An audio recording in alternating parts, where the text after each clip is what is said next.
Hey everyone, I'm Eric. Does this sound familiar to you? You wake up, you dive straight into your emails, you're bouncing from meeting to meeting, and then by the time you finally get to your actual priorities, your brain just feels like mush. Yeah, we've all been there. But what if the solution isn't about managing your time better at all? Today, we're going to dive into a brain science-backed approach that completely flips the script on productivity. All right, so let's just start with the big question. With all the apps, the planners, all the productivity hacks out there, why do we still feel like we are constantly running out of time? You know, if you're a high achiever, this feeling is probably all too familiar.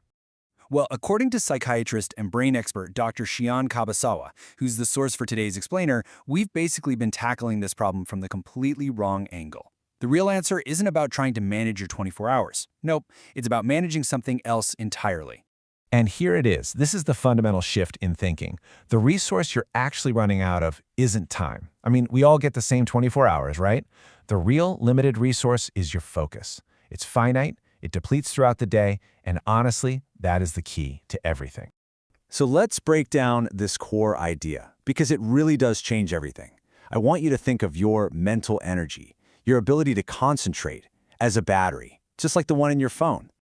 You wake up every single morning with a fully charged, focused battery. Boom, 100%. But every little decision, from what you're going to wear to which email to answer first, it drains a bit of that power. This is exactly why you can feel so completely wiped out at the end of the day, even if you've just been sitting at a desk. And here are some of the biggest culprits, the little energy vampires.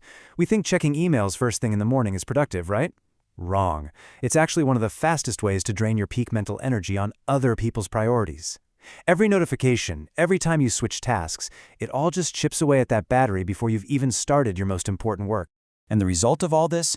We spend our best morning energy on these low-impact tasks. So by the afternoon, when it's finally time for that deep, creative work, our brain's battery is flashing red. We're essentially trying to write a brilliant proposal with only 20% charge left. It's completely backward. So how do we fix this whole mess? This brings us to the first major strategy from the book, a simple but really powerful idea called the golden hours rule. Okay, so the first 2 to 3 hours after you wake up, these are your golden hours. This is when your brain is at its absolute peak performance. After a good night's sleep, it has flushed out all that metabolic waste, your willpower is at its highest, and your creativity is just primed for action. This is your brain's prime time, for sure. But just how valuable is this time? I mean, according to the author's research, the difference is staggering. 1 hour of focused work during your morning golden window can be as productive as 4 hours of work in the evening when you're tired and drained. Just think about that leverage for a second.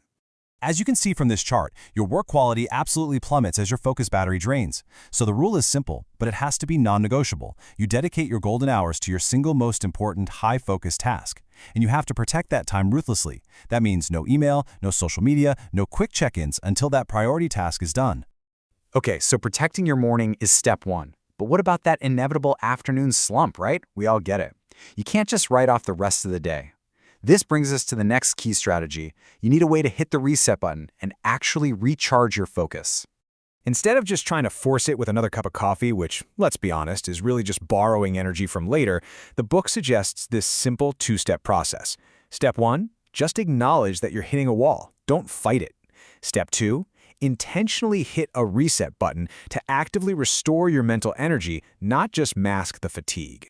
And here are 2 of the most powerful reset buttons you have. A short 15-minute walk isn't just a break, it actually boosts a protein called BDNF, which is literally like fertilizer for your brain, helping you grow new connections. Or you could try a 20-minute power nap. It's scientifically proven to clear out adenosine. That's the chemical that builds up and makes you feel sleepy, and that effectively restores your focus for the rest of the afternoon. All right, so we've got the golden hours rule, and we've got the reset button. Let's put it all together. What does an ideal day actually look like when it's designed to work with your brain's natural rhythm instead of against it? So this is the rhythm of a peak focused day. Notice how it's structured. You start with an intense, protected sprint on your #1 priority during your golden hours. Then, a deliberate midday reset, a walk or a nap to recharge. And only then, in the afternoon energy trough, do you tackle the low brain power stuff like routine emails and admin.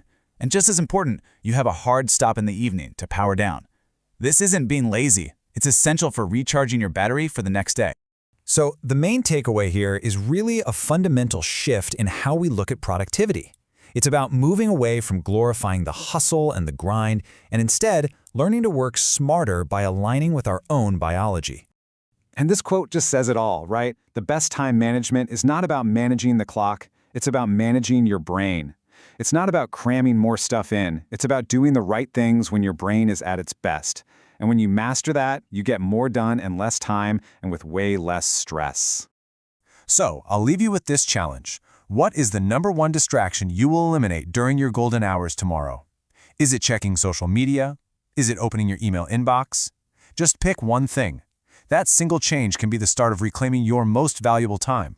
If you found this brain-based approach to productivity helpful, do us a favor and hit that like button and subscribe for more explainers like this. And hey, if you know someone who's constantly feeling overwhelmed and out of time, share this with them. It might just change their entire workday.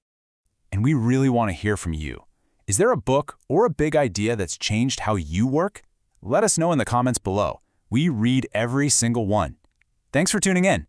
I'm Eric, and I'll see you in the next explainer.